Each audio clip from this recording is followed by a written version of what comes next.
आखिर में मैं एक ख़ास पैगाम आप हज़रात तक पहुँचाना चाहता हूँ कि बाज़ लोग रमज़ान शरीफ के अंदर अपने फ़ौशुदगान के लिए मसाजिद के अंदर कुरान मजीद रखते हैं। सबसे पहले गुजारिश तो ये है कि आप कोशिश करें खुद पढ़ के उन्हें बख्शें, और दूसरी बात यह है कि बजाय नया कुरान मजीद रखने के आप जो अगले ज़ख्मी या शहीद कुरान मजीद है उनको सही करवा के मस्जिद में रखें। आप देखिए अलमारियाँ बड़ी पड़ी हैं कुरान मजीद के साथ मस्जिदों की, लेकिन पढ़ने वाला कोई नहीं। 100 कुरान मजीद पढ़ा है, पढ़ने वाले 2, 4, 10 होते हैं। पढ़ने की आदत बनाएं, पढ़ने का शौक़ पैदा करें। हम रस्म पे चल पड़ते हैं कि फ़लाँ ने लेके रखा हम भी लेके रखेंगे, पढ़ते हम हैं नहीं। तो इस तरह बेअदबी है कुरान मजीद की। फिर आप देखें ये मेरे सामने 5-6 तरह की कुरान मजीद हैं, 6 कंपनियां हैं कि जिन्होंने अल्लाह के बंदों ने अपने पेट के लिए, और जो फेरी लगाने वाले आके देहातों में गलियों में आके बेचते हैं उन्होंने अपने पेट के लिए, ये देखें कुरान मजीद की किस तरह ये बेअदबी करते हैं कि 21 लाइनों का कुरान मजीद है, इतनी बारीक लिखाई है, और इसके अंदर कुछ कागज़ इतना घटिया है कि ऊपर छापा भी सही तरह अल्फाज भी नज़र नहीं आते। तो ये जुल्म है कुरान मजीद के साथ बेअदबी है।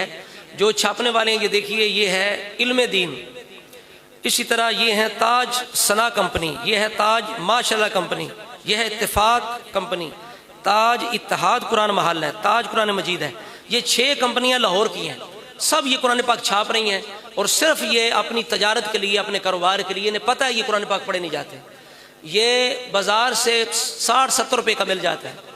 जो बेचने वाले जालिम आते हैं वो यहाँ के 300, 400 रुपये का हमारी औरतों को कुरान पाक की जो तज़ीम है, हुर्मत है, उसका यानी डरावा दे के ये कुरान पाक है, इसका कोई मुआवजा नहीं है, तो लिहाजा हम आपसे बिल्कुल ये थोड़ा सा मांगते हैं।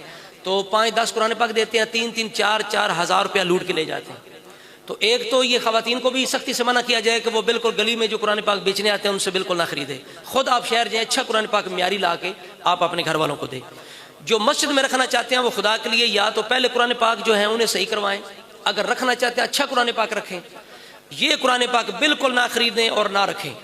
इस तरह के कुरान पाक के साथ क्या होता है कि ये पड़े पड़े बिल्कुल शहीद हो जाते हैं मस्जिदों के अंदर, फिर इन्हें कब्रस्तान में या किसी गड्ढे में रख आते हैं या वापस जाके हम दे आते हैं।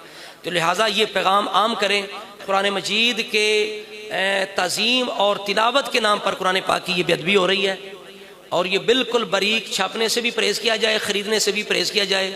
मस्जिदों के अंदर पहले ही बड़े कुरान मजीद हैं, आपने अगर ख़रीद के देने ही है किसी को, तो जो गरीब लोग हैं उनके घर में जवान बच्चियाँ हैं, आप या मदारस के अंदर अच्छे कुरान मजीद आप ख़रीद के हुफ़ाज़ किराम को ख़रीद के दें ताकि आपको जज़ा मिले और कुछ अरसा वो कुरान मजीद पढ़ा भी जाए।